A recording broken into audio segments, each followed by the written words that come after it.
You pick up your phone, you scroll. The feed feels perfect. It knows the jokes that will make you laugh, the headlines that will make you angry, the videos that will hold your gaze just a few seconds longer.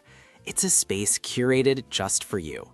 But have you ever stopped to ask who's doing the curating?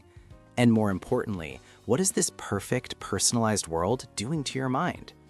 Every click, every share, every pause over a picture is a signal. You're constantly teaching a complex algorithm what you want.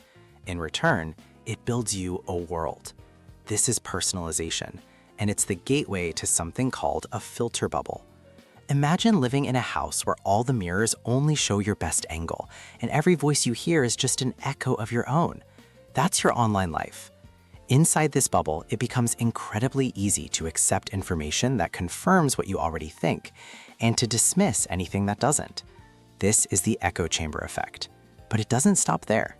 The algorithm's primary goal isn't truth, it's engagement. It needs to keep your eyes on the screen. And it quickly learns that nothing grabs our attention like emotion. Provocative content, things that spark outrage or intense validation, gets the most reaction.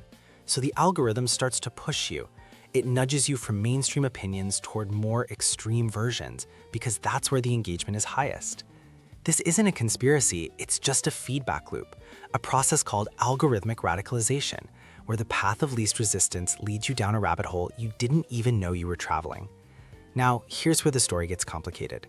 It's easy to blame the machine, but recent studies suggest these algorithms might just be holding up a mirror. We tend to see more bias in an algorithm's decision than in our own, even when the outcomes are identical. The code is reflecting and amplifying the biases we already hold, and our reliance on it is growing. The more complex a problem, the more likely we are to trust the algorithm's advice over a human's. Some researchers even question the power of these bubbles. A massive experiment by Meta recently found that changing how its algorithm ranked content had almost no effect on users' political opinions. This suggests the story isn't as simple as the algorithm is brainwashing us. We might have more agency than we think. Or perhaps the real influences lie deeper in our offline communities and personal connections. So where does that leave us? Platforms are trying to fix this. They talk about creating human-in-the-loop systems where people can correct a machine's biased path. They design algorithms to inject serendipity, intentionally showing you content outside your bubble to broaden your perspective. And we're given user controls, sliders and settings that promise to put us back in the driver's seat. But often it can feel like the illusion of control rather than the real thing. In the end, these algorithms aren't sentient beings with a grand plan. They are tools built to do one thing very, very well: capture human attention. The critical question isn't whether the code is good or evil.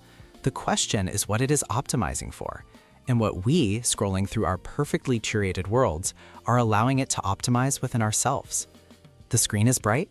The choice is yours.